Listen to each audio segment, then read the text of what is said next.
saudara dikasihi Tuhan, sahabat GPIB yang dikasihi Tuhan, berjumpa kembali dalam program Morning Call GPIB. Kali ini bersama dengan saya Pendeta David Obertua Sihite, Pendeta Pelayanan Umum GPIB. Saat ini sedang tugas studi di Jerman. Dan sebelum kita membaca dan merenungkan firman Tuhan pagi hari ini, mari kita siapkan hati, kita berdoa. Ya Allah, kami bersyukur atas cinta kasih-Mu dalam kehidupan kami. Pagi ini sebelum kami memulai aktivitas, atau mungkin ketika kami sedang beraktivitas dan mendengarkan renungan ini, tuntunlah setiap kami dalam membaca dan merenungkan firman-Mu. Kiranya firman-Mu berbuah manis dalam hidup keseharian kami, menjadi kekuatan bagi kami, menjadi pengetahuan, perspektif baru bagi kami dalam menjalani hidup keseharian kami. Tuntunlah kami ya Allah, dalam Kristus Yesus kami berdoa. Amin. Sahabat GPIB yang dikasihi Tuhan, bacaan Alkitab hari ini dari Efesus pasal 5 ayat 22 yang menyatakan, Hai istri, tunduklah kepada suamimu seperti kepada Tuhan. Demikianlah pembacaan Alkitab. Sahabat Morning Call yang dikasihi Tuhan, saya ingin memulai renungan hari ini dengan perkataan dari Bunda Teresa yang mengatakan demikian. Jika engkau ingin mengubah dunia, pergilah ke rumahmu atau kembalilah ke rumahmu dan kasihilah, cintailah keluargamu. Apakah mungkin kita dapat mengubah dunia jika terjadi penindasan, ketidakadilan, ketimpangan di dalam keluarga kita?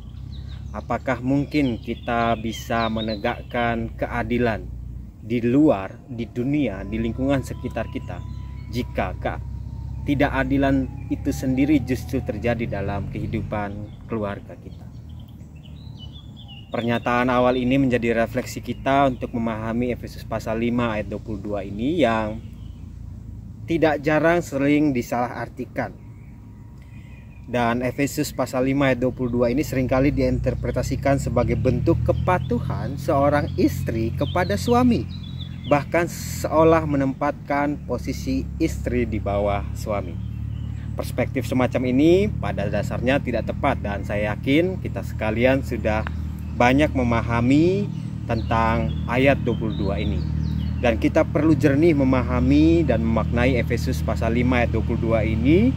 Salah satu perspektif untuk kita pahami dari ayat 22 ini adalah kita perlu membaca ayat-ayat sebelumnya, sebelum ayat 22 ini. Salah satunya ayat 21 yang mengatakan, dan rendahkanlah dirimu seorang kepada yang lain di dalam takut akan Kristus. Saya ulangi. Dan rendahkanlah dirimu seorang kepada yang lain di dalam takut akan Kristus. Nah, di sini Rasul Paulus menekankan pentingnya saling merendahkan diri. Atau dengan kata lain kita dapat mengatakan saling menunduk. Bukan hanya satu orang yang menunduk, tapi saling menunduk. Dan Rasul Paulus hendak menekankan hal ini tentang merendahkan diri seorang terhadap yang lain ini. Prinsip ini ingin diterapkan mulai dari dalam konteks relasi suami istri. Dan Rasul Paulus hendak mendefinisikan relasi dalam keluarga mengacu kepada Yesus Kristus. Acuannya adalah Yesus Kristus. Dan kita juga perlu membaca di ayat kemudian, ayat yang ke-25 dikatakan demikian. Hai suami, kasihilah istrimu sebagaimana Kristus telah mengasihi jemaat dan telah menyerahkan dirinya baginya. Dan kita perlu mengingat, ibu bapak saudara yang kasih Tuhan, Kristus mengatakan kepada murid-muridnya ketika Yesus Kristus mengajar para murid bahwa ia sendiri datang bukan untuk dilayani, melainkan untuk melayani. Ia juga membungkuk, merendahkan dirinya dan membasuh kaki para murid. Dari sini setidaknya kita perlu memahami bahwa Rasul Paulus hendak menegaskan masing-masing kita punya kewajiban. Kalau dalam konteks suami istri, masing-masing suami maupun istri punya kewajiban yang sama. Untuk apa? Untuk saling menghargai, untuk saling menghormati, untuk saling memperlihatkan kasih Yesus Kristus dalam relasi suami istri, dalam kehidupan keluarga, juga dalam kehidupan sehari-hari. Atau seperti yang saya katakan sebelumnya, kalau boleh dikatakan, suami maupun istri saling menunduk. Istri tunduk kepada suami dan dikatakan, hai suami, kasihilah istrimu sebagaimana Kristus. Yesus Kristus yang adalah Mesias itu, yang adalah kepala itu, ia justru membungkuk, melayani. Ia membasuh kaki para murid. Ia melayani sebagai seorang hamba. Ia tidak berperan sebagai bos, sebagai kepala komunitas tertentu yang selalu ingin dihargai, dihormati, tapi ia melayani. Melayani setiap orang yang jumpai. Dan relasi yang dibangun adalah relasi yang penuh dengan cinta kasih, penghargaan, penghormatan. Dan karena itu, ibu bapak yang dikasihi Tuhan, saling tunduk bukan berarti kita tunduk pada dominasi orang lain. Mari kita cari cara untuk memperlihatkan rasa hormat kepada orang lain. Kesediaan kita untuk mendukung, menopang, mengasihi, dan yang tidak kalah penting, melayani satu sama lain.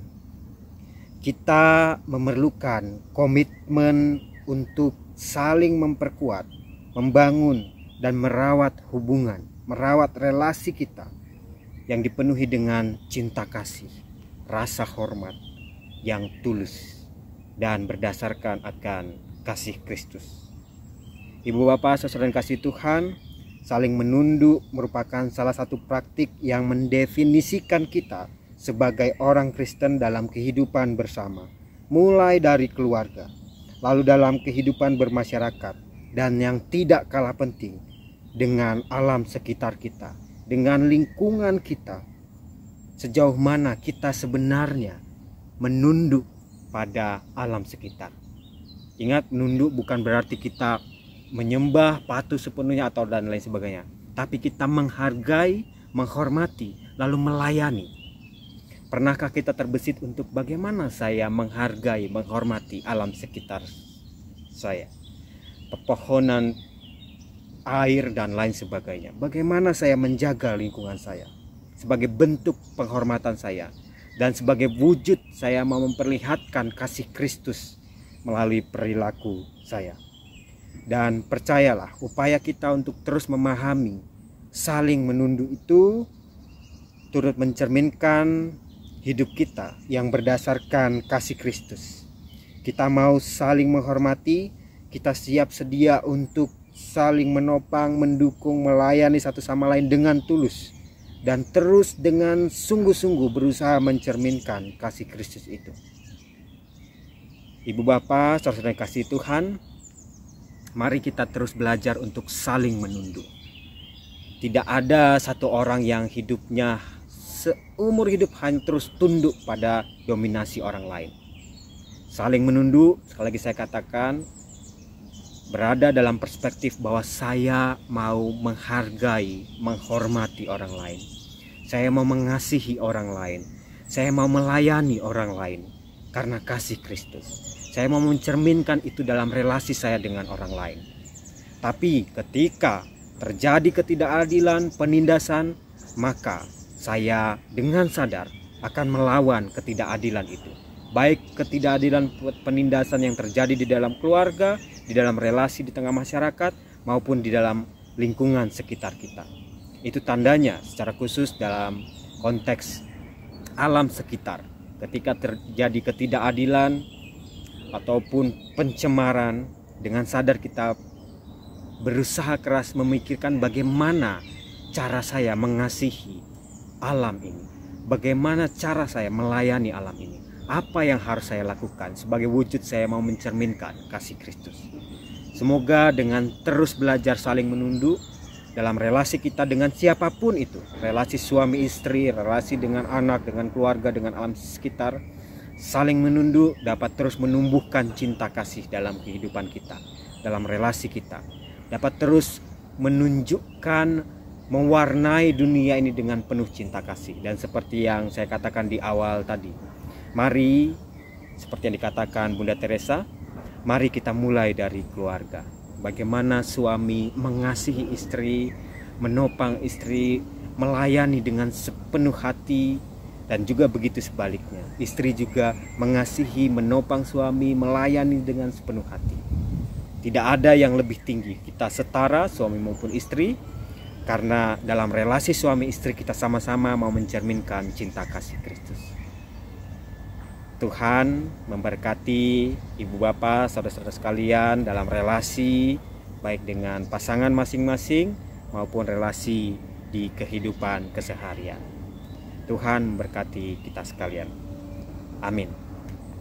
Mari kita berdoa. Ya Allah yang Maha Kasih, kami bersyukur bahwa kami sejatinya senantiasa dalam relasi cinta kasih bersama denganmu. Karena itu tolonglah kami ya Allah untuk turut membangun relasi yang dipenuhi dengan cinta kasih, baik itu bersama dengan pasangan kami, istri kami, suami kami, anak-anak, sanak saudara kami. Biarlah kami terus dibarui oleh-Mu untuk dapat memahami apa yang perlu kami lakukan dalam relasi kami, apa yang perlu kami terus bangun dalam relasi kami. Kesabaran, kekuatan, topangan, dukungan, tolonglah kami ya Allah. Kiranya Roh Kudus-Mu juga terus menuntun kami, agar dalam setiap relasi yang kami bangun adalah relasi yang didasarkan dengan cinta kasih. Kami hari ini akan beraktivitas, ataupun kami yang sedang beraktivitas, berkatilah setiap aktivitas kami, pekerjaan kami, usaha kami. Berkatilah ya Allah. Biarlah kami menuai hasil yang baik. Dan juga bagi kami yang mungkin saat ini dalam kelemahan tubuh, kiranya Roh Kudus-Mu menguatkan kami. Berikanlah kesembuhan, pemulihan. Dan juga kiranya Engkau memberkati setiap sanak saudara keluarga yang merawat kami, menopang kami. Dan biarlah kami terus merasakan cinta kasih-Mu. Dengarkanlah doa dan permohonan kami ini ya Allah. Dalam Kristus Yesus kami berdoa. Amin. Demikian program Morning Call GPIB. Selamat beraktivitas ibu bapak, saudara-saudara sekalian yang dikasihi Tuhan.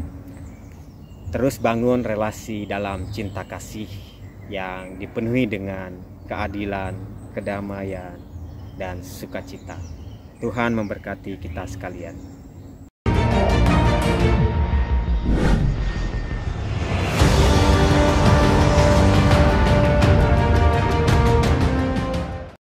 Sekolah Tinggi Ilmu Kesehatan Gria Husada Surabaya membuka penerimaan mahasiswa baru tahun ajaran 2023 sampai 2024.